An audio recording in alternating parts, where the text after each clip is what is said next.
Well, guys, we finally made it. No, not to the Switch's first birthday, to the end of freaking Switch Week, because I think it almost killed all of us, except for Ash, who didn't do anything. Ouch. Hey, I've been busy working. I just haven't had time. It's understandable. No, so we're joined by Derek, by Ash, as well as John, who came through in the pinch to help us out with Switch Week. Because when we first planned Switch Week, because I thought it'd be cool to do something like really big for the Nintendo Switch turning 1. Which really is also the anniversary of Nintendo turning itself around as well. You know, with Nintendo getting together, figuring things out, and I wanted to go the extra mile for it. So we did a week's worth of exclusive, like, original content. And originally, we thought it wouldn't be much of a problem, because we had a ton of ideas, and we thought, hey, we'll go with the simple ones, and we didn't. We went with the most complex ones, and it ended up being more complex than we thought they would be. And on top of it, Nintendo decided to throw a whole bunch of stuff at us during this week, such as preview events, Kirby coming in, and just, you know, other random news stuff. So we made it though, guys, and I want to say I am extremely proud of everything that you all have done. Derek, you did some amazing videos. John, your stuff was fantastic as well. Your features fit right in with the rest. So, good job, guys. Just want to throw it out there. Hey, I helped workshop some titles. I'll take credit for that. Yeah, that's true. You helped. No, you did. And Tom did some amazing thumbs. Yeah. Yes, he did. Tom did some great thumbnail work. Unfortunately, Tom couldn't make it to be on this discussion with us. But yeah, his thumbnails were through, like, they were beyond anything we've done before, I think. Which is evident by how much time he put into them. So yeah. So, I think my favorite is still his NX one, where it's just like the Switch is the finish line. That was brilliant. His thumbnails are better than the actual videos. Oh yeah, not even a question. Like, the videos are like mediocre by comparison. Like the thumbnails sitting over something amazing, you get to just usual GameXplain content. It's like, I'm sorry guys, it's Sincerely, I thought we did great content this week. I had a great time making it, even it almost did kill all of us. So even Ash. Man, remember the original idea of us both doing 3 videos each, Andre? Mm-hmm. I don't think that would have worked. No, I don't think it would have. Definitely not. So, but yeah, ultimately, the whole point is this is the Switch's birthday, so it worked out with the Switch Week leading up to the end of the week, and I thought it'd be time, a good time to take a little bit more casual, reflective look back, doing what we, doing it how we normally do it best in our discussions. There's so much we could talk about, and so much we have already talked about through the course of the year, as well as in our 2017 wrap-up, or 2017 wrap-up. Man, I'm just a haze of years now with my NX retrospective. But yeah, I mean, I guess just looking back, like, it really is impressive how far we've come. From, the days of the NX, from the Switch's reveal, and then the eventual release, to now. Like, it's crazy how fast time, like, since the Switch came out, I can't actually believe it's been a year. Like, that is nuts to me. Like, looking back, I'm like, how has it been a year already? It does not seem like it to me at all. Is it just me, or does anyone else feel that way? No, I totally feel that way. Yeah, it's gone pretty fast. Yeah, absolutely. I don't think Nintendo planned for a year either, judging by their activity log programming. Yeah, that's true. With their own, like, Y2K bug, where it reset the playtime for certain games, or people that had games by that point, so... And it does seem like it's something they're already looking into to fix soon, which would be nice. John said they fixed it already, I think. Oh, is it already even fixed? Yeah, Andre's hours now say played for 235 on Zelda, whereas earlier it said 10 hours, or played for 10 days or more. So I guess they fixed it. Yeah, maybe. Let's hope so. Let's hope they improve it and actually get a more accurate reading. Yeah. It's been a year. That's crazy. That's crazy, guys. We've gone really from the lowest of lows with the Wii U, especially the 2016 of Wii U, to effectively the highest of highs, with the Switch launching being a huge success, partially also because, of Zelda Breath of the Wild, which, by the way, also the 1-year anniversary of, so we should touch on that as well, and then just a string of, top hitting games, including ending the year with another, being Mario Odyssey, so... Yeah, I mean, excuse me, Xenoblade Chronicles 2. I guess that's true, you're right. The true game of the year. I guess so.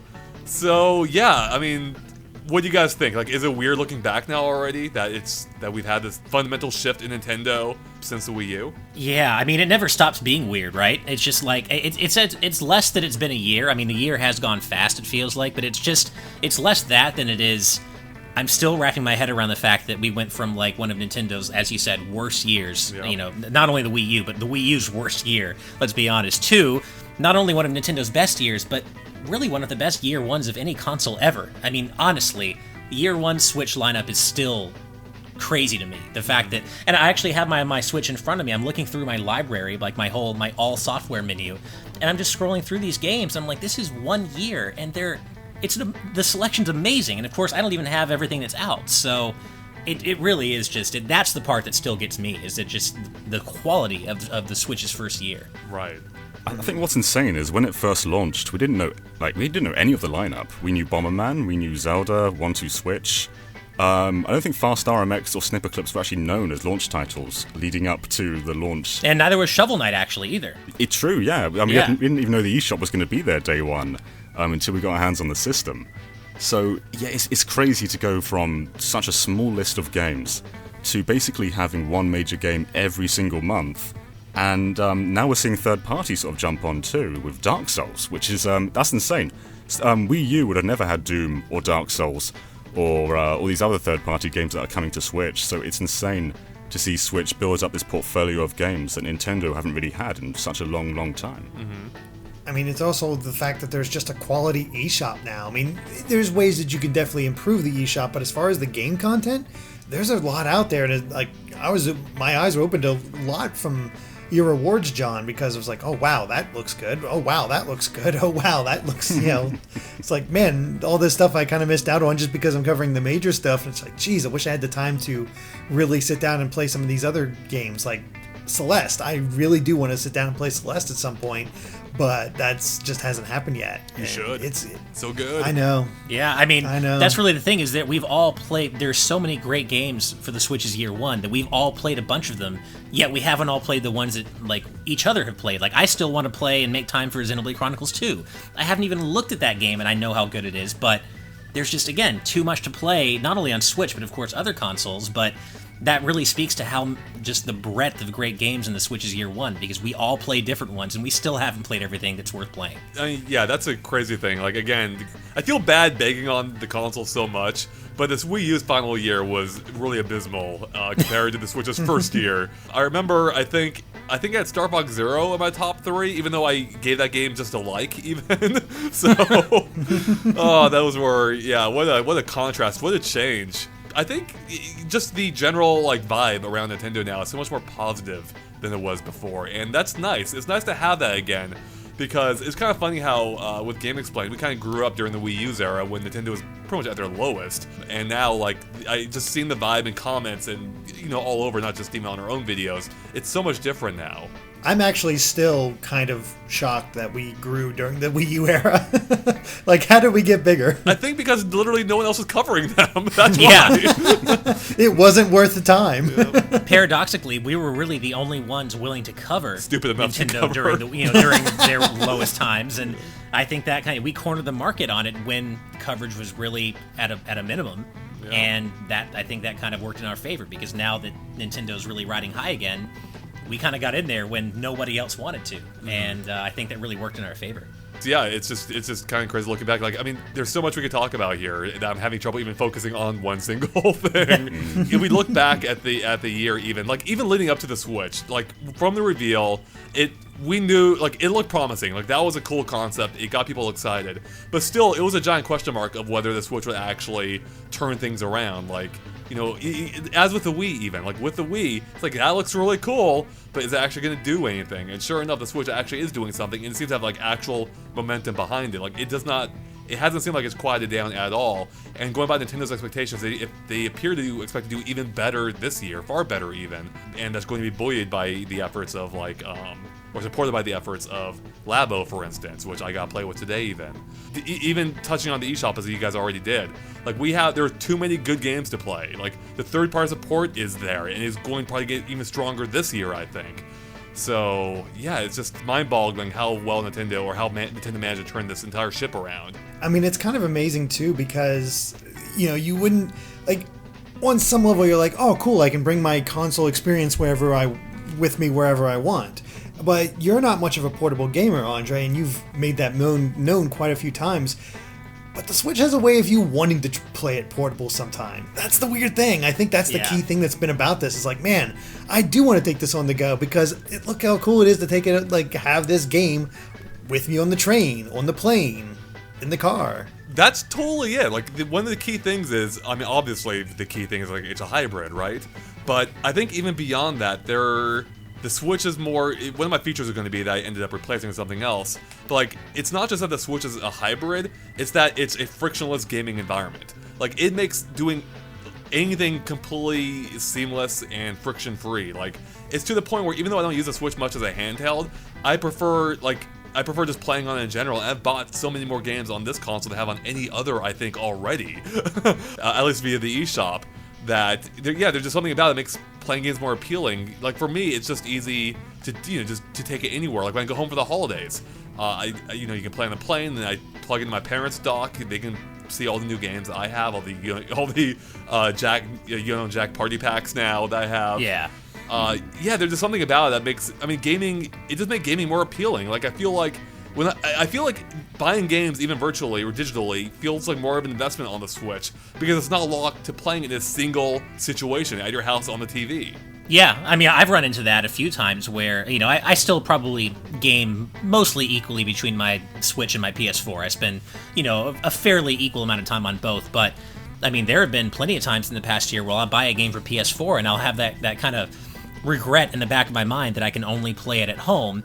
Now, of course, on the other side of that is I typically buy PS4 games that are really graphically intensive, so there's a payoff there, of course. You get, a really, really, really premium graphical experience with some of these PS4 Pro games or enhanced games, for example, but it can't be understated just how nice it is to have so many games on the go. Like, even, we're talking about the Switch's first year, I have vivid memories of my wife and I took a trip to Japan, like in April, less than a month after the Switch came out, and I probably put in a good 15 hours of like my main Breath of the Wild playtime on the flights to and from Japan. Wow. And I'm not just messing around, but like actually playing through the game and like making progress. And I'm like, this is crazy how cool it is that I can play a game like a fully fledged console experience like Breath of the Wild completely on the go, but I never felt as if I was getting a worse experience or I was compromising my experience at all. I had my headphones on, the game looked great at 720p, it ran really well, like,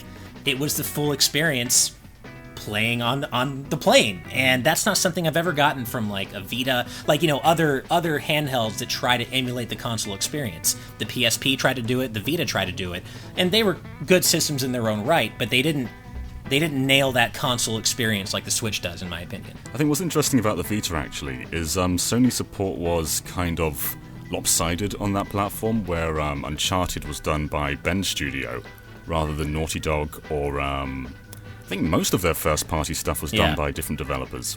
So, Switch has that edge where it's Nintendo's only system, so every single game has to be made by the highest priority developer. Now, I say only system. 3DS is still kicking around a little bit, but we are starting to see that sort of unified software going on, with Pokemon now being on the Switch rather than 3DS. And you go back to the 3DS and Wii U era, where a game would launch on both platforms, like Shovel Knight, and I'd have to sort of debate with myself whether I'd go for 3DS or Wii U.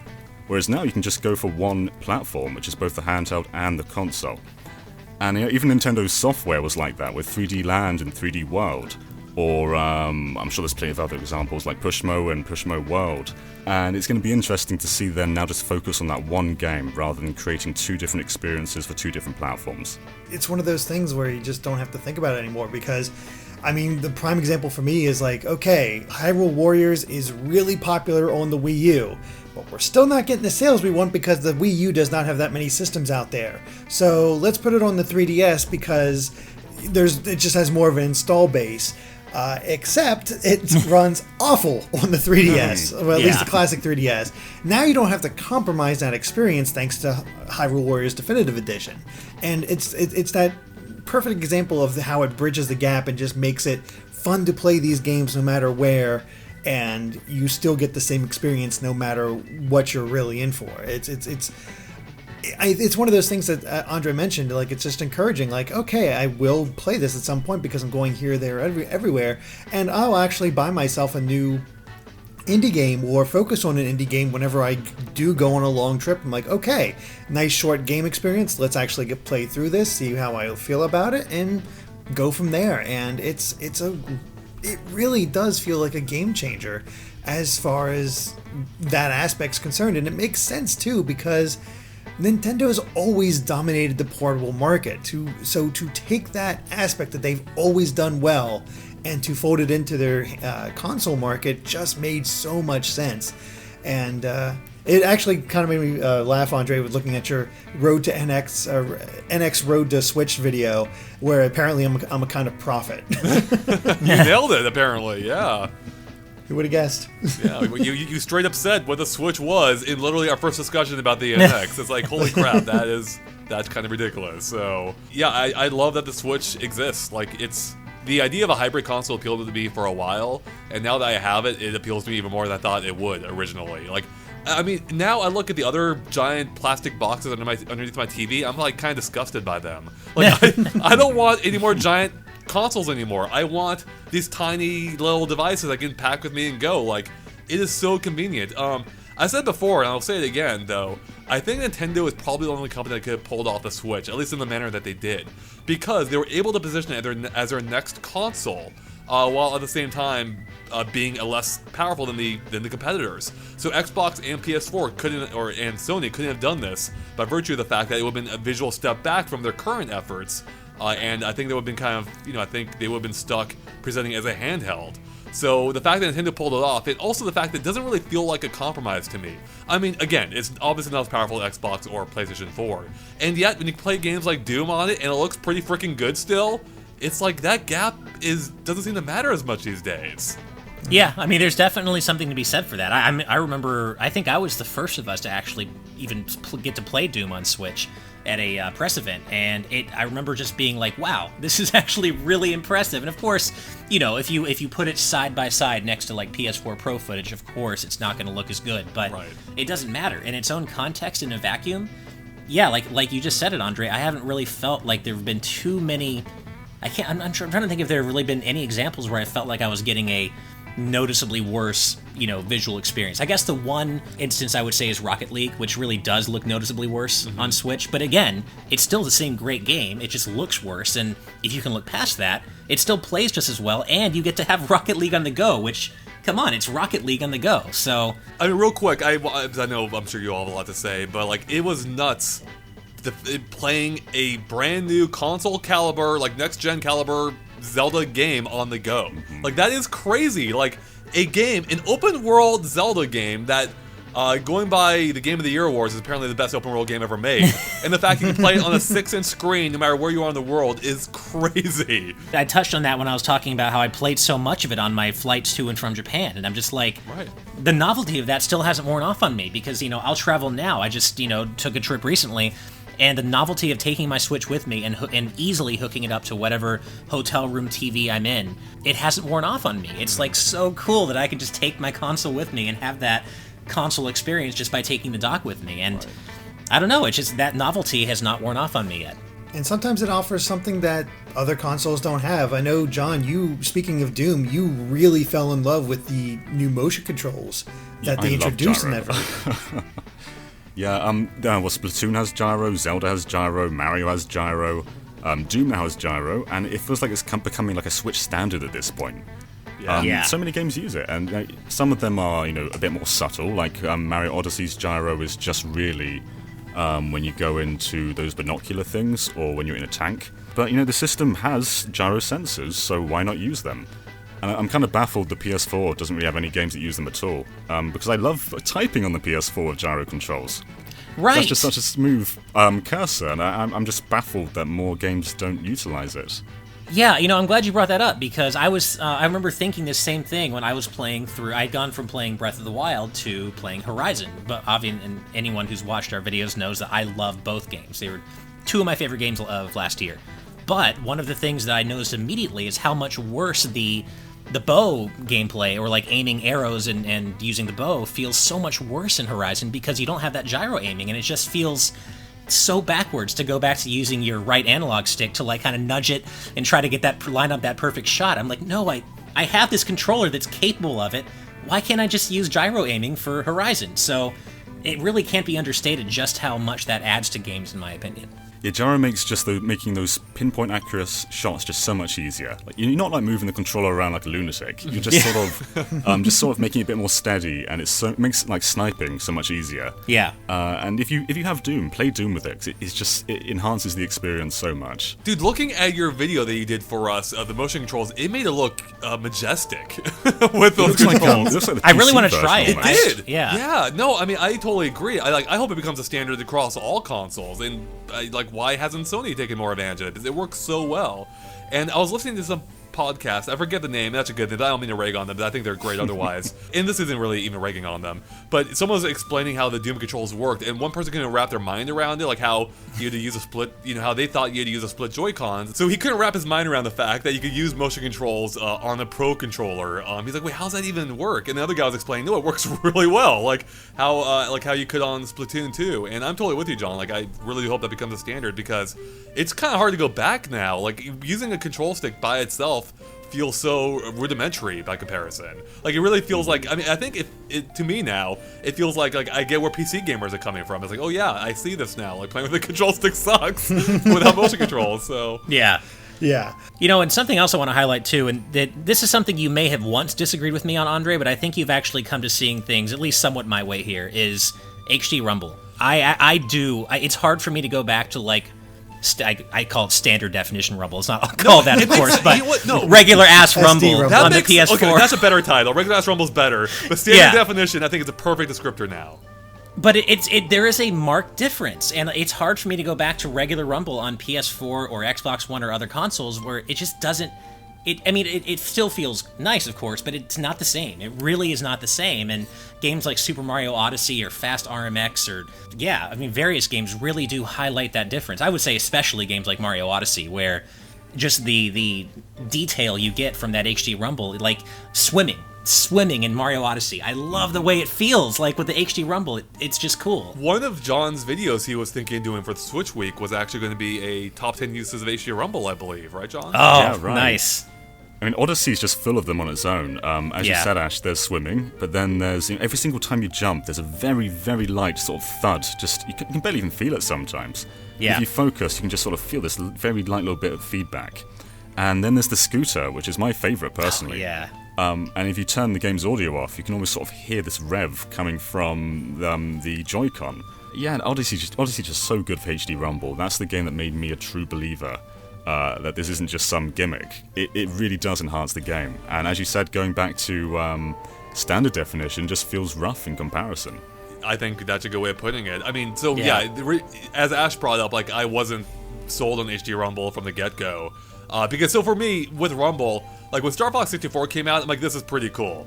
When you crash, you actually feel it. But then I realized that's like when anything happens to Star Fox, that's how like Rumble felt in literally every other game. There was no definition to it. It all just you could practically see the little weight inside spinning around.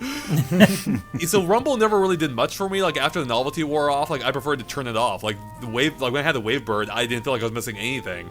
And in other games like Halo, where like if you were on the Warthog shooting the machine gun or whatever, like I would turn it off. They would just keep vibrating for like half an hour on end. I'm like, I'm done with this. I felt like there was no definition there. So when I first tried HD Rumble at the January event last year, where we got to play Zelda and a few other games, like I wasn't sold on it. For one, Zelda didn't use it at all, and for two, the other games I didn't think made particularly great use of it at the time, or at least not to the extent that I would notice it. But when Mario Odyssey came out, that actually made me appreciate what it can do, and I think since then, I've now like learned the nuance of what it can provide to other games. And yeah, I mean, I think in hindsight now, high definition like HD Rumble is a great way of describing it, because it really does, it provides nuance when there wasn't any before. So yeah, I love what it adds, and I can't wait to see what else they do with it, because for me now, like whereas I didn't feel like I was missing anything by having Rumble turned off, in Odyssey, for instance, I think I would be. And yeah, and I hope now that it'd be amazing if they patched it into Zelda. I'm kind of surprised that they haven't. I kind of wish they would, to be honest. I feel like that would have really gone a long way towards setting the Switch version apart from the Wii U version of Zelda. Right. And I remember there was some confusion leading up to Zelda's release that there actually was going to be HD Rumble in the Switch version. And then Nintendo, I think, specifically had to come out and confirm that there wasn't. Mm-hmm. But looking back on what HD Rumble has become, and I just want to remind you that I was saying this all along. However, I think I did get kind of an unfair head start, because I was playing games like again, Fast RMX, Blaster Master Zero, specifically Blaster Master Zero, which is when I think I really was like, my eyes were open to like how cool HD Rumble can feel, because if you play it, like, you get that intro cutscene where you can feel the Sophia 3's jets kind of like blasting off, and then when you get like a charge, like a laser weapon later on, and like the way the Rumble feels when you're charging it, it just feels different. And I was like, okay, there's something to this. And then, you know, it took a little while, I think, for it to hit like the mainstream releases like Mario Odyssey, but yeah, once it did, oh man, I'm such a big fan of it. I really, really am. And I was one, just like you, Andre, at least before I played the games I was talking about, I was kind of like, HD Rumble, come on, that just sounds like marketing nonsense. And no, it's the real deal. Yeah, there's also one thing I like from 1-2-Switch, and this may be the only thing I like from 1-2-Switch. Ball count. Ball count has really, really impressive HD Rumble. Where you kind of like turn the Joy-Con from side to side and you can feel balls actually colliding into each other and moving around. That's what I touted HD Rumble being for the longest time, because not many games really utilized it for a while. But ball count just was so impressive. And whenever I was showing off my Switch to people, that'd be the one game in 1-2-Switch that I'd make sure they play. And yeah, I mean, I agree that one minigame wasn't particularly impressive. Perhaps the only impressive part of 1-2-Switch. And HD Rumble 2, oddly enough, is kind of allowing Nintendo to explore new opportunities too, such as with Labo, which I got to see today. You know, one of the things they have is the RC toy car, where you Toy-Con, jeez, where you put them on the Toy-Con and it drives itself. And even in other games, like I played a little motorcycle game where you actually hold like the handlebar, and with a Joy-Con on each side, it actually feels like the motor is vibrating through the handlebar, and it's significant. It's like, damn, this is actually something really cool. Yeah. Yeah, and it really, like, even across platforms, it can really make a marked difference. Like I first played Shantae Half Genie Hero on PS4, and I liked it. It was fine. I had a good time with it. But then I ended up replaying it on Switch, and it just felt so much better, and it felt so much more tactile. And at first I couldn't figure out why, but the director of that game is a buddy of mine, so I talked to him. I'm like, look, I've played it on both.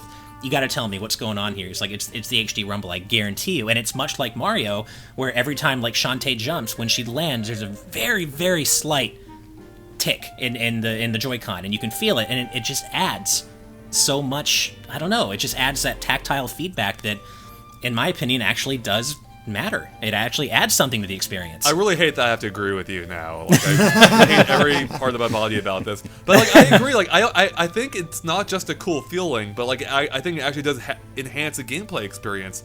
It's kind of like, have you ever, when you're using your keyboard on your phone, like, have you ever turned off the vibration? Like, it's harder to type. I swear to God, it's harder to type. Yeah. And I feel, not to the same extent, obviously, but I feel like there's a similar thing there with games. Where even I was playing the Shadow of the Colossus remake recently, which I'm enjoying, but I feel like there's a certain like a looseness with the controls that I wish it had HD Rumble, but I feel like that would actually help me understand better like what exactly is happening to my character, like when I should be clinging on, for instance, to these Colossus or Colossi. So yeah, I hope more consoles and more games embrace it. Yeah, it's actually just kind of impressive. Everything that the Joy-Con can do. Labo's really one showing that off right now, but I never would have guessed there'd be so many different applications that the Joy-Cons would be capable of, especially that IR camera, because that just felt kind of useless up until this point, and then they show off... Completely useless. Yeah, it's just like, okay, thanks, but yeah, it's just one of those weird things, and then they show like, oh yeah, no, this is what we have planned for them. It's like, oh. And again, Labo is not something I'm going to be picking up. I don't need all that cardboard around. But as a mere idea, as a concept, it is so fascinating and cool. Yeah. Yeah. The IR camera made zero sense up until Labo. I mean, we had it, what was it, sandwich eating in 1-2-Switch, and I think reloading in Resident Evil Revelations. Right. And I think that's all it did. And people just question, like, why is it on the bottom of the controller? What is it meant to do? I can't picture anything for this functionality. And then all of a sudden Labo comes on, and it just sort of blows us away with all these weird applications that no one could have possibly imagined. Yeah. I mean, what does the camera... I mean, in Labo, the camera senses strings moving around, it senses different tabs. Like, how on earth could anyone have predicted that? Labo just makes the entire IR camera, and the Joy-Con as well, it just makes makes so much sense. I love... The reveal of Labo was just... The whole thing was brilliant. Like, when I first saw that, like, the toys you can make, I'm like, that is ingenious. They can build them yourself. And then when they showed how they actually work, I'm like, are you kidding me? Like, because like even at first, like I'm like, is that actually a piano? Like, does it actually work? Like how? Like how will that actually do anything? Are you just imagining it making sounds? And then sure enough, they plug in a Joy-Con, and it's doing all the work. I'm like, holy crap, that's crazy. Yeah. It's been a very good first year for the Switch, but there is still a lot that it needs to do, I think, for its second year to really take off and get some things in there that we've been kind of waiting on. A big one, of course, is just it's online. Like, we know it's coming in September, but I really feel they need to knock that out of the park. Definitely. I haven't had... I know, Andre, you said you've had some spotty Wi-Fi issues with the Switch. I personally have not. I know it's been really annoying to be able... Like, you can't log into every Wi-Fi network like you could on a phone because, you know, sometimes you've got those applet-type things where I guess Nintendo did update things to where you can now... when there's, like, a gateway. But some of them still don't work, in my opinion. So I feel like that could be improved, but I do... Like, using the Switch as a Wi-Fi device has worked pretty well for me. However, I've been very, very, very, public about my hate for Mario Kart 8 Deluxe's online, and there are certainly parts of the online experience that could really be improved, and as excited and over the moon excited as I am about Smash whenever it comes out, and I do think it's coming out this year, they have to nail the paid online. It cannot be anything close to a Mario Kart 8 Deluxe type online experience, because that would defeat the whole point. It's not just isolated to Mario Kart either. No. Splatoon 2 suffers a lot from players dropping out. That will more or less lose you the game if someone from your team just drops out in the middle of it. Right. Yeah, I was just complaining on Twitter a few days ago. I'm like, Nintendo, like, how has this not been fixed yet? Because I think someone replied to me saying that there is like some kind of stat bonus potentially or something with a team that's down a player. But like, I can't tell. Like, literally every time, like, anytime there's a player difference in my experience, like, that team wins. Like, the team with the greater amount of players wins straight up. And it's usually by a huge margin, too, because you've lost half or a quarter of your team. So, yeah, and there's any number of ways they could fix this. But, yeah, having a better online would be a good start. And, yeah, and I said before, I think they need to launch it with a big game. And, obviously, it's Smash Brothers, I think. I've been saying would be that game, hopefully. And especially with recent rumors now of it potentially coming, out, sooner than a lot of people think. However, Smash Bros. Online has historically been terrible. Brawls is god-awful. Smash Bros. 4's isn't much better. It's better, it's not much better. Yeah. And with Switch, they really have to nail it. And other fighting games have figured it out to some degree. So I'm really hoping that they take some inspiration from how other companies have figured it out, because, I mean, if they launch Smash with this service and it plays like Smash 4 does, that's... I don't want to pay for that. Like, I wouldn't pay for that. Well, and I can vouch for that, because I was the one who did our review of Ultra Street Fighter 2, and I did a follow-up specifically about the online play, and it was good. It's still good. I still go back in and, get my ass kicked once in a while, because I'm not good at Street Fighter, but I enjoy it. But even, I can go back in now and play a few completely lag-free matches, and the game feels good. Now, of course, Street Fighter 2 is significantly less complex than, a brand new modern Smash Brothers game, but still, we've seen what a good online fighting game experience feels like on Switch. So I feel like if that can happen with Street Fighter, there's no reason Nintendo can't do that with the Switch for Smash and other games, even if it requires some engineering, and network engineering on their end. Because look, PlayStation and Xbox do it every day, so it's doable. We just need Nintendo to do it. Yeah, one thing I do really like about Nintendo's online, actually, is they allow crossplay with not only PC, but also Xbox One. Yeah. And we've had Rocket League, which uses it. Not sure what else. I think Minecraft's being geared up to play with Xbox One. But, Rocket League's a huge game. That's a massive online game on all platforms. And PS4's just kind of being left in the corner now, whereas Xbox One, PC, and Switch are just having this little party all together. And that's one area where Nintendo aren't as backwards in the whole online scheme. And I'm pretty okay with that. But whether it's worth paying for is still something that's up in the air, seeing as we've had this for free for an entire year now. Yeah. So why should we start paying for it? That's a thing, right? Like, they have so much goodwill now. Like, so many, again, people are loving Nintendo again. It's been a little while since that's been the case. And if they don't nail this could quickly turn some of that, goodwill against them. So I do hope they figure it out. And I believe Kimishima said something recently. Maybe someone at Nintendo said something about, like, you should be excited for it, or that's a very loose paraphrase. It said something along those lines, like so it'll be something to look forward to, or something. Do you guys know what I'm talking about? Someone Yeah, I do. Yeah. Yeah. No, I mean just a general vibe of it being something that might be good. So. Right, but at the same time, what else is he going to say? Yeah, I mean, exactly. It could be. He's not going to say, well, don't really look forward to it because, he kind of sucked it online in the past. So, maybe keep your expectations in check. Well, I mean, what else do you expect from this service? Like, we already know, or they've already heavily suggested it won't be just a pay-to-play games online. When they first announced it, they'd said there would be that free online game, or that free game a month of either Super Nintendo or NES console title that would be retrofitted with online gaming as well. Now, I don't know if plans have changed since then or not, but I do expect there to be more on top of this than just playing games online.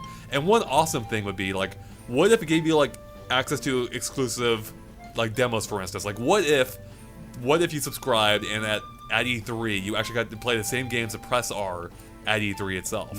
That would be pretty That'd be cool. pretty wild. I don't know if they would do that, just because I feel like there's so many internal risks involved with doing that, but that would be really cool. It kind of sounds like the whole NES Super Nintendo thing's becoming more of almost like a Netflix service where they keep adding games each month. So I think they said that you get to keep these games. So that's interesting there. But then again, like, you think NES and Super Nintendo multiplayer games, I don't really think of all that much. Contra would be a good one to have online, but Konami have an issue with re-releasing the first one. Yeah, not a whole lot's really coming to mind other than that, though. Super Bomberman 2. I would go for some 8-player Super Bomberman 2, like, without the need for a multi-tap. That would be sick. Yeah, that's one game. Yeah. But that is just one game, though, which is your point. Yeah, I can think of that in, like, Secret of Mana, but, like, yeah, there's really not a whole lot. Yeah, I know what you mean. Honestly, I just want to be able to play the old games again. I've been dying for that since the game's inception, because it's sort of that same idea of, like, man, I can take these games anywhere with me, kind of thing that's going on with indie games on the eShop, and it's just like, yeah, I want to do that with virtual console titles as well. Like, let me play these other games on the go whenever I want, please. Let me buy them again, Nintendo. Let me do something with them again. Yeah, and I mean, I've more or less made my peace with Nintendo seemingly taking the, or putting the Virtual Console brand out to pasture. It does seem like whatever we're going to get in terms of the retro offerings on Switch is not going to be branded as the Virtual Console. And I'm okay with that. I just hope that whatever Nintendo's working on in this sphere, they nail it. Because they have the best and by far the heaviest back catalog of retro games. I mean, they hold the sole keys to pretty much all the best retro games of all time that you'd want to go play. Not all of them, but the vast majority. The ones that hold up, yeah. Yeah, and I mean, this is Nintendo's ball to drop, really. I mean, this is their game to screw up. They have basically an infinite well of incredible retro games to draw upon and let us play on our portable Switches. So this really is their thing to screw up, and I really, really hope they don't. I mean, they have been doing those arcade archive games with Hamster. So we've had Versus Super Mario Bros. And Mario Bros. So far. And there's also Punch-Out is on the way, which looks really interesting. I've never played the arcade Punch-Out. Yeah, I mean, it is worth noting, even if they aren't technically, virtual console titles, I mean, there are a bunch of Neo Geo games available. Like, there are classic games being released periodically on the Switch eShop. It's not under the branding that we're used to, and of course it isn't Nintendo's own platforms, other than, of course, the arcade archives. I will say, I think the Super NT chose a great time to launch because there's no competition from the Switch right now in terms of playing retro Super NES games, so yeah. It allows me to just relive my entire collection, with HDMI or HDMI compatibility. Well, since we're talking about multiplayer in a way, I want to talk about multiplayer in general on the Switch, because I think that too is a huge part of why it's a success. The fact that you can play it anywhere with any group of friends, and you instantly have two controllers with you, and just how accessible the system is in general. Like, I played more multiplayer games on the Switch than I have, I think, any other console recently in the last few years. Yeah, and I love that. Like, even like I take it home for the holidays, my whole family is playing. They'll play, the Jackbox Party Pack games already mentioned, or whatever it's called. I keep forgetting the name of that one. Or like Overcooked, Worms, Mario Kart, of course. Like, there's so much fun multiplayer gaming on the system that, and once Smash comes, oh my god. Oh, I know. Yeah, I mean, it was pretty fun going to, I think it was either Thanksgiving or Christmas, and showing off what the Switch was, and my dad trying out Puyo Puyo Tetris with me, and that was just good fun. Like, those puzzle games are perfect for that kind of thing. Like, okay, hey, let's play a quick few rounds of this or that, and it works. It is so fun. Speaking of, when are we going to get Panel de Pon on Seriously. Oh, God. That was in my list. Yeah, Like, that's on your list. Puzzle. Yeah.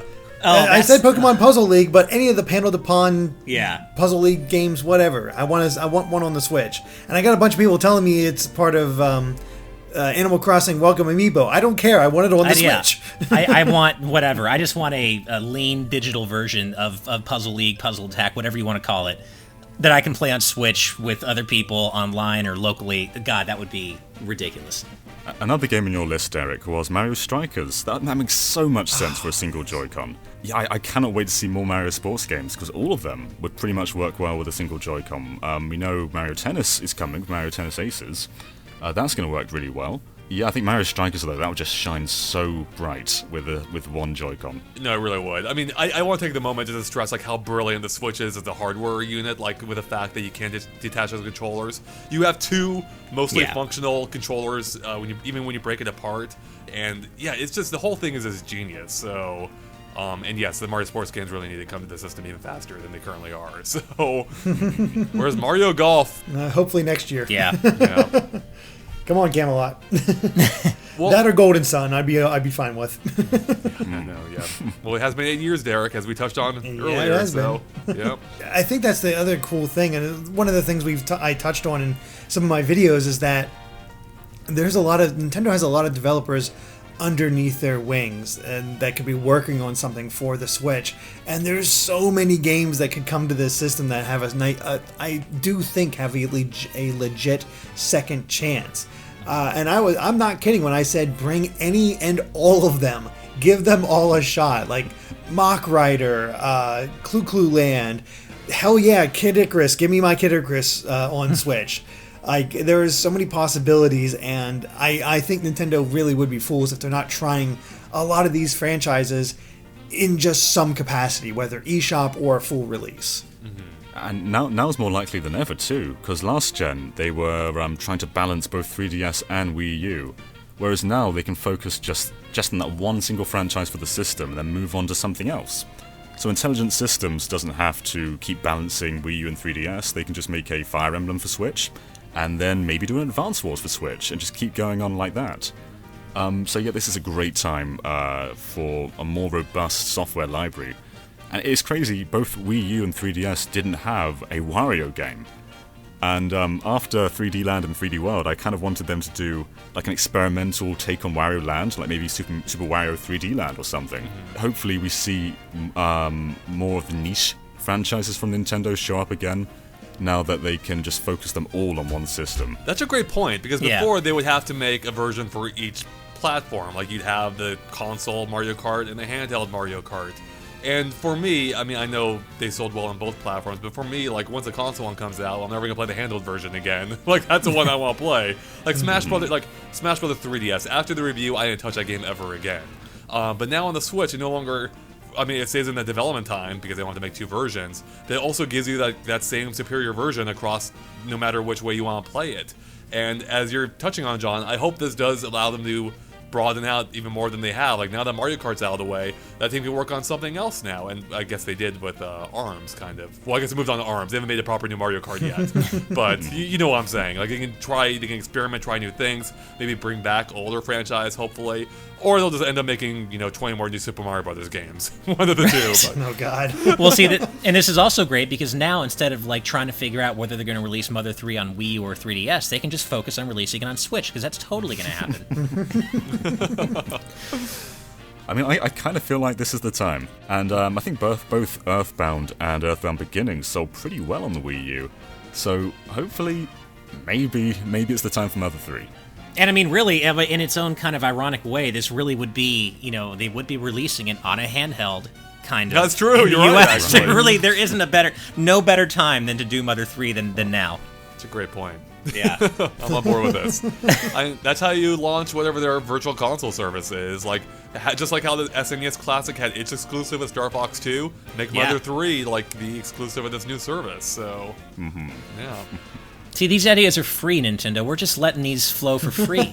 Hey, I already made a whole top 10 Smash Brothers videos. I hope they watch that and follow through on some of those. Honestly, if you're once for Zelda and Mario or anything to go off of, we could expect to see a lot of those actually pop up. Hopefully. So before I made the Smash one, I went back and watched the Zelda one. I'm like, if you listen to my dungeon segment, my dungeon segment specifically, I completely nailed how the shrines worked. Like we can just find them out anywhere in the world, and they don't all have to be sprawling labyrinths. So pretty happy about that. So I hope I'm right about Smash Brothers too. But yeah, so I guess as part of the Switch's anniversary though, we should also look back real quick, and we've been touching on it in general terms, but at the Switch's first year lineup. Because 2017 in particular, from March with the launch of Breath of the Wild to the end of the year with Xenoblade Chronicles X, that legitimately might be the best. How about 2? Or I'm sorry, 2. Yeah, that might be your previous video screwed me up, Derek. That might be the best first year of any console ever, or the first calendar year, I should say. I think fantastic. Like some of the best games from Nintendo, even if some of them were ports. Like what a lineup! Like if you didn't have the Switch or the Wii, if you didn't have the Wii U especially, these you could not really have a better selection of games if Nintendo appeals to you on any level. Yeah, the Wii U had that huge lull between launch and was it Pikmin 3? Was that the next title? Yeah. God, I think it was. With Switch, we had a new game every single month. And they were all kind of announced within months of release. Every single game that was released in 2017 we knew about from 2017. And a lot of the time, these releases were just shown up before in a direct. Like we had, this is a 3DS game, but we knew about Samus Returns just a little bit before it came out. And same with Mario & Rabbids, technically, if we ignore the leaks. Yeah. Right. I mean, without the leaks, Mario & Rabbids was announced and released within 2 months. Yeah. Right. Yeah. I don't think they've done that since Diddy Kong Racing on the 64 back in '97, which I think was also launched within a month or two of it being announced. Ah. Yeah. Apparently it works for them because both games sold really well, so there They you do it go. more often. Yeah. Something about Donkey Kong, I guess. Yeah, really. Well, and not only did they have a high-profile release almost every month, it can't be understated just how amazing a job Nintendo has done courting indies and their whole Nindies promotion, their whole Nindies thing, their initiative. Because even when you're not getting a brand new retail first-party game, every week you're getting any number of really, really great, worth-playing indies on the Switch eShop, and that's happening every single week. And it's I've said this on a few discussions, but it's crazy just how in the span of 1 year, the Switch has become like the indie platformer paradise. I have so many platformers to play on this system. I will never ever run out of great platformers to play, and that's great for someone like me who likes the smaller experiences too. And that really can't be understated just how great a job Nintendo has done courting indies. In fact, I would say of all the big three, I think Nintendo's by far doing the best in the indie space. For a long time, it was PlayStation, and there was a bit of interim there where Xbox was really doing a pretty good job. But I kind of think Nintendo's really hitting it out of the park when it comes to the indies. Mm-hmm. Yeah, you're so right. I have over 100 games on my Switch at the moment, and the majority of them are indie games. But every single week, there's a chunk that aren't just. It's not just that they're good, but they fill so many gaps in the library too. We're unlikely to get Advance Wars anytime soon. Hopefully we do, but we're unlikely. But Wargroove is filling that gap, which is coming out, I believe, later this year. Yeah, so even if the retail space doesn't have all these giant games, if you go on the eShop, there are so many great games there, in so many different genres too. So yeah, you're absolutely right, they're killing it in that area. And then we have those Nindies presentations as well, which showcase them all. Which is something that a lot of what Microsoft and Sony aren't really doing as much. They don't really bring the attention to these lower budget games. So I love these in indies presentations. I really cannot understand some of the, admittedly from a minority of people, some complaints though last year that the Switch had no games. What the hell are you talking about? That's become like a meme at this point. If only you had the most narrow interests in games possible, where you only play a franchise or two, I cannot fathom how you could think that otherwise.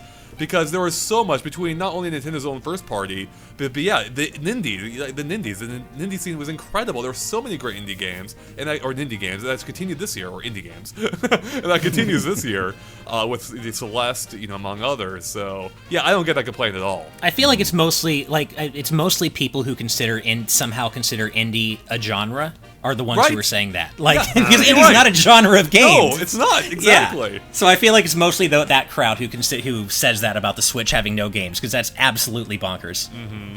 Those people make me sad. Yeah, right? Right? Yeah. Oh man, I'd play so many more indies if I just had the time. Yeah. No, there's too much. There's too much to play. Now, with that being said, I will say that it does seem like we are in a even though the Switch's first calendar year, is that right? Last year, even though the Switch's first 2017, there we go. Even though that was fantastic. In terms of like first party releases for Nintendo fans, it does seem like we are in a bit of a lull, which again for me I don't think is a big deal because there are so many games out there. But if you are only looking for first party Nintendo titles, which I'm sorry if you are, because it's really brought your what you play. But it does seem like we haven't had a game since Xenoblade Chronicles 2. And we only now are getting it with Kirby 3 months, over 3 months later. And even beyond that, there's not much else except for Mario Tennis that we know of in terms of like new experiences. Yeah, as far as new, I was going to say we have Tropical Freeze, but that isn't new. And we had Bayonetta, but that isn't new. Mode. Right. We know Yoshi's coming. There's that. That's true. We do know that one's but we don't know exactly when. Probably summer. But yeah, that's still not a whole lot that we know. Metroid Prime 4 is eventually coming.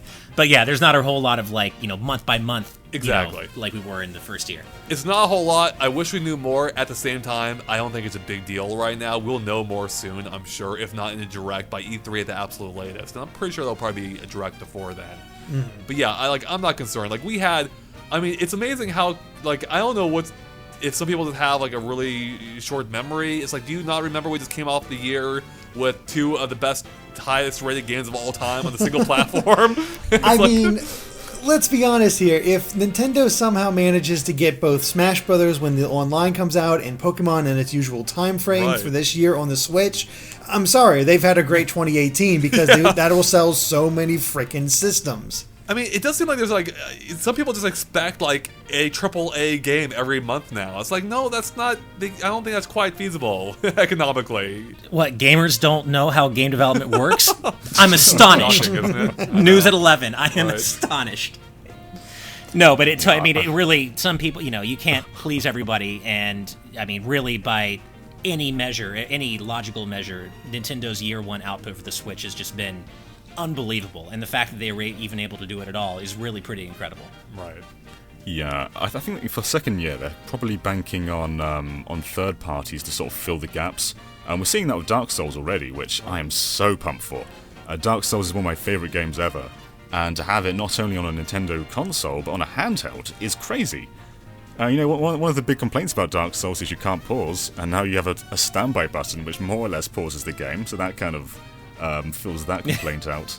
Yeah. But I'm just so pumped to finally have these third-party games on a Nintendo platform, because the Wii U had maybe Deus Ex, and that's the only thing that's coming to mind at the moment. Mass Effect. Batman. Mass Effect 3 when the other consoles had the trilogy. The launch. Those are all at launch. The trilogy of third-party titles. Oh god. So true.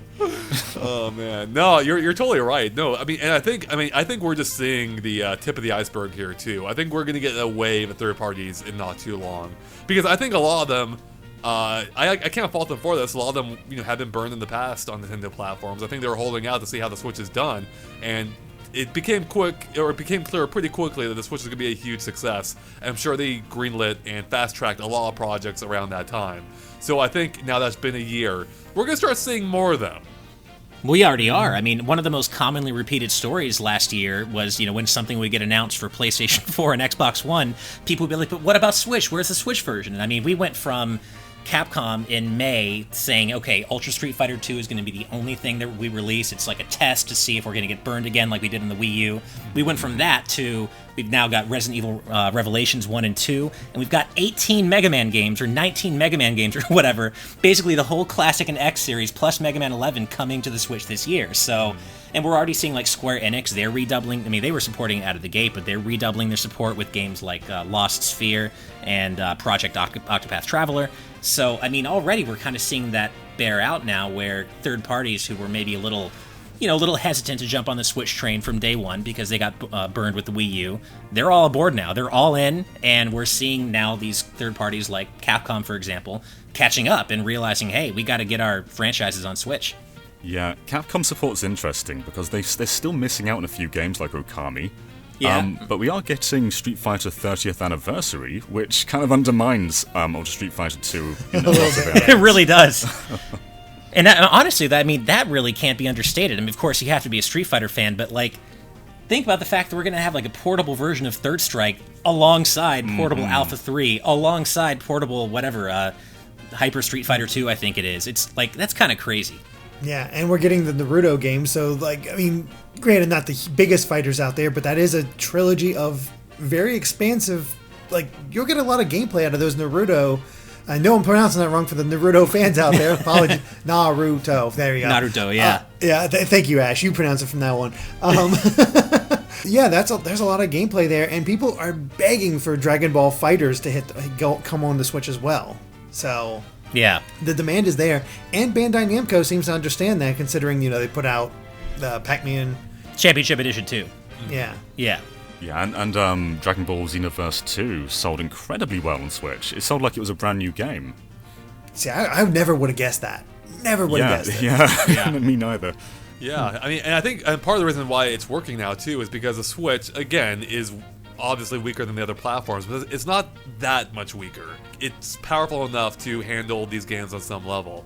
But I do have a question though for you guys, I guess, moving forward, because it's probably not too long until the next generation of consoles starts, or I guess it may already have with the Switch. But when the others follow suit, then when we get the next Xbox, the next PlayStation, the next PlayStation, I was gonna say next PlayStation 4, which doesn't really make sense. And do you think that? I mean, what do you think about how that might change things for the Switch? Because the Switch, it holds its own now.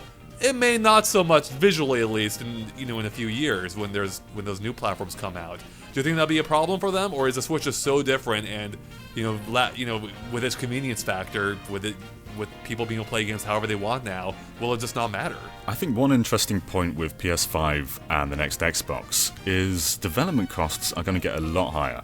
So I think Switch is going to be a nice home for that sort of just AA kind of development. Mm-hmm. So instead of developers putting all their money into this single game, Capcom may, for instance, make a lower budget Monster Hunter for the Switch rather than putting all this money into this new fancy PS5 Monster Hunter. So maybe we'll see that kind of like DS kind of middle ground for the Switch. Mm-hmm. You have heard from a lot of Japanese developers that they've sort of they're not quite indies. They don't quite have the budgets to go crazy like the American AAA developers out there.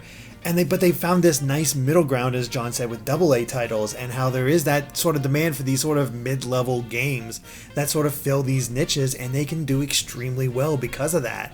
And if the Switch can fulfill that, be the place for those types of games, I don't think it's going to be too much of an issue. And if, let's say, Sony or Microsoft decides not to go for the best graphics or anything like that, and decides Switch is doing pretty well, maybe we should have our own kind of portable device hybrid type thing as well, they might not try to push the graphics as much next generation, Mm-hmm. So it's going to be interesting because Sony has a habit of looking at what Nintendo does and saying, we want to do that too. So I'm more curious what Sony's going to do from that. I mean, that's the thing. It kind of gets back to my earlier point. I don't know how Sony can, because they can't do it without it being looked upon as a step back from the PS4. Because the technology, as far as I'm aware, just doesn't exist for them to make a console more powerful than the PS4 in the form factor of the Switch. So I don't know how they could. I don't know how they could spin it off as I think they're kind of stuck in that sense, and that they have to do a proper console. Even if I would love it they didn't, just because I don't know how they could spin it in a way that doesn't make it look inferior to their current market share or their current market base. Yeah, I do wonder how Switch can catch up. because whether you can make the system more powerful is kinda up in the air. Because the Joy-Con are an integral part of the Switch. Right. And if you make the system larger, the Joy-Con no longer fit. So how do you make the Switch more powerful to compete with other consoles? How do you revise this system? Because I don't think you can get rid of the Joy-Con. The Joy-Con are made for Labo, they're made for the Switch, and they're the system's logo. So you can't really change them, and therefore you can't really change the Switch all that much. And they already said they wanted to make it last for a good, longer than the 5 to 6 year cycle that typically lasts for a console generation. So, and even Kimishima himself even said that they're not going to have any revisions to the Switch this year. So, Right. we'll see. Although this is still, at the end of the day, this is still Nintendo we're talking about. So even if we're not getting a Switch revision this year, it certainly isn't crazy to think that they might just eventually do like a Switch XL or a Switch Pro that just have XL Joy-Con that you have to buy for them instead. Like, I totally get what you're saying, and I agree with you, John. The Joy-Con are an absolutely integral part of the Switch experience. I just feel like because this is Nintendo we're talking about, it's not that crazy a jump to think that they might one day just do a bigger Pro form factor of the Switch and just have a different SKU for bigger Joy-Con that you use with it. I mean, they didn't really care about the fact that the Game Boy Advance slot, if you got a DS Lite, the Game Boy Advance game stuck out the bottom. So I can see where you're coming from. Yeah, I mean, I feel like it's this is Nintendo. They'll do it if they want to do it. It's not that crazy. I mean, that's absolutely true, but I do think with Labo now very much being built around the specific size of Joy-Cons they have now, that does seem like that kind of locks them in. Again, Nintendo, they could just ignore that aspect and maybe appeal to a market that wouldn't care about Labo anyway. But yeah, I do think, I agree with John. I think they are going to stick with the form factor mostly.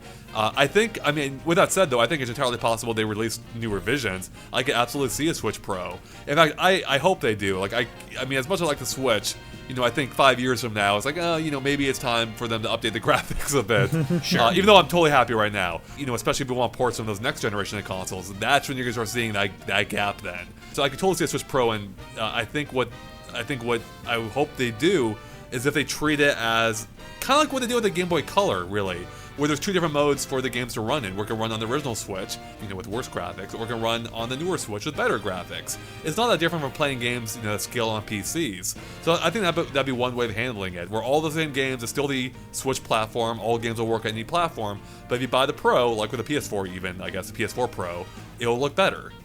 Yeah, I mean, we've already seen a version of this with the 3DS and the new 3DS, where some games will run better, like Xenoblade Chronicles 3D or Poochie and Yoshi's Woolly World. You'll get better performance on the new 3DS versus playing on an old 3DS. So, yeah, I mean, seeing as we've already seen that even in Nintendo's own ecosystem of games, I don't think that's really out of the question at all. Well, I think we've covered a lot so far. Is there anything else you guys want to bring up before we wrap it up here? eShop music. I want eShop music by the time we have this discussion again next year. I want themes. Yeah. And themes, yeah. I want themes before eShop music. Okay, fair. I want both, but fair enough. I'll give you themes first. Yeah. And I want folders. Yes. Okay. My home screen's just a big mess of games at the moment. I want to be able to organize them, put them in folders, do it by genre, whatever. I just want something to be able to make this look a bit cleaner. I love that the Switch actually has enough games to warrant having folders, unlike the Wii U. I know. Right. Yeah. Yeah, I guess I want just a good online service. Like, I hope they nail that. So, because they kind of need to. Because as I said before, like, I've been agreeing with Ash more, which again still like burns me up inside to say. Like, been playing Mario Kart recently. It's like, man, these disconnections are really annoying. Like, this should not be happening on modern consoles. So. I love how, like, 2 minutes ago, you had no problem saying you agreed with John. Yeah, I agree with John, no problem. But when it comes to agreeing with me, it hurts your soul. No, like, I have trouble living with myself now. So. Nice. I'm glad I could do that for you. Yeah. So, anything else you want to say about the Switch then on its birthday, any happy birthday message for the Switch that you have? Don't screw up Virtual Console, or I'll screw you up. That's a great birthday. Yeah, happy exactly. freaking birthday, Switch. Don't screw up Virtual Console. Jeez. No, the Switch has been awesome. I can't wait to spend my second year with it. It's been a fantastic first year. Props to Nintendo for really pulling it off when I don't think all of us really necessarily thought they could after the Wii U's 2016. So, no, really hats off to Nintendo. They made it work, and they've come up with a development pipeline that really does work for them now, where clearly they had not in the Wii U era. Yeah. All I can say is it was a great first year, and I just hope they get bigger and better. Yep. Agreed with that. It just feels good to be a Nintendo fan these days. And yeah, my hat's off to the Switch. They pulled off what a lot of people thought Nintendo couldn't, and that's come back from the Wii U with a wild concept that totally works. To the point where, like the Wii, it actually got my dad playing games again. He bought a Wii, or he got a Wii largely for. He played Resident Evil 4 on the Wii, pretty much the only hardcore game he's played. Then he got a Switch for Zelda Breath of the Wild. So the two hardcore games he's played, the Switch got him playing it, and he plays it everywhere. Like whether he's at the shop or in bed or even on the plane ride here with my, when he brought my niece for Labo, he was playing Zelda. He's played Zelda for like thousands of hours at this point. I love that. So it's pretty great. Well, now Switch just needs Resident Evil 4 to make your dad happy. Right? And me. Right. It's only a matter of time. Resident Evil 4 has been on Probably. everything. Yeah. You would think that. I'm amazed it hasn't already appeared. Like, why wasn't that Capcom's first game? Really? So. Yeah, instead we just have the Revelations games, which are good, but they're not Resident Evil 4. Yep, No. it's true. All right, well, on that note, I think we're about done here. John, where can people find you at? They can find me on Twitter at Nomcoms, where I tweet about Nintendo things and general nonsense. And that's right, I'll put a link to that in the description below. And of course, stay tuned to GameXplain for lots more on the Nintendo Switch, moving into its second year, and everything else Nintendo as well. Catch you later. Bye.